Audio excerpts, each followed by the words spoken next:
துக்கத்தை சந்தோஷமாய் மாற்றி துயர் நிறைந்த வாழ்க்கையில் தூய தேவனுடைய பலத்தை நமக்கு அருளி செய்து நம்மை தூக்கி கண்மலையின் மேல் நிறுத்த அவர் விரும்புகிறார். என்ன ஒரு நேசம்! ஆண்டவரின் நேசம். ஏசாயா 29:19 சிறுமையானவர்கள் கர்த்தருக்குள் மிகவும் மகிழ்ந்து மனுஷரில் எளிமையானவர்கள் இஸ்ரவேலின் பரிசுத்தருக்குள் களி கூறுவார்கள். அன்புக்குரியவர்களே, சிறுமையானவர்களையும் எளிமையானவர்களையும் ஆண்டவர் ஒருபோதும் மறப்பதில்லை.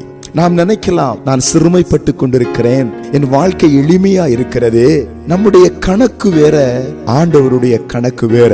அவர் நம்முடைய வாழ்க்கையில ஏராளம் நன்மைகளையும் தாராளம் ஆசீர்வாதங்களையும் அருளும்படி விரும்புகிறார். நம்மை குறித்து மிகவும் அக்கறை உள்ளவராயிருக்கிறார். இந்த நாட்களில் ஒருவேளை நீங்கள் மனம் உடைந்த சூழ்நிலையில, மகிழ்ச்சி அற்றுப்போன சூழ்நிலையில, ஏதோ துக்கத்தின் பாத்திரத்தை கையில் ஏந்தி கொண்டு களி கூற முடியாதபடி தடுமாறிக் கொண்டிருக்கிறீர்களோ, நிச்சயமாய் ஆண்டவர் எல்லா துக்கங்களையும் மாற்றி நம்மை மகிழ்ச்சியால் இடை கட்டி நம்மை களி கூற பண்ண அவர் போதுமானவர். மனிதன் நம்மை புரிந்து கொள்வதை விட நம்மை நேசிக்கிற ஆண்டவர் நம்மை பல மடங்கு ஆழமாக புரிந்து கொண்டு நம்முடைய உணர்வுகளை அறிந்து கொண்டு நமக்கு உதவி செய்ய அவர் எபனேசராயிருக்கிறார். இந்த நாட்களில் நீங்கள் படுகிற உபத்திரவங்கள், போராட்டங்கள் அவருக்கு தெரியும். எனவே கலங்காதிருங்கள். சிறுமைப்பட்ட நாட்களுக்கு சரியாய் ஆசீர்வாதத்தை அனுபவிக்கும் நாட்களை தேவன் வைத்திருக்கிறார். மகிழ்ச்சிகள் அற்றுப்போன நாட்களுக்கு சரியாய் மகிழ்ச்சியிலே துள்ளி குதிக்கும் நாட்களை தேவன் வைத்திருக்கிறார். சோர்ந்து போக வேண்டாம். ஜெபிப்போம். பரலோக பிதாவே, இந்த காலை வேளையிலும் சோர்ந்து போயிருக்கிற,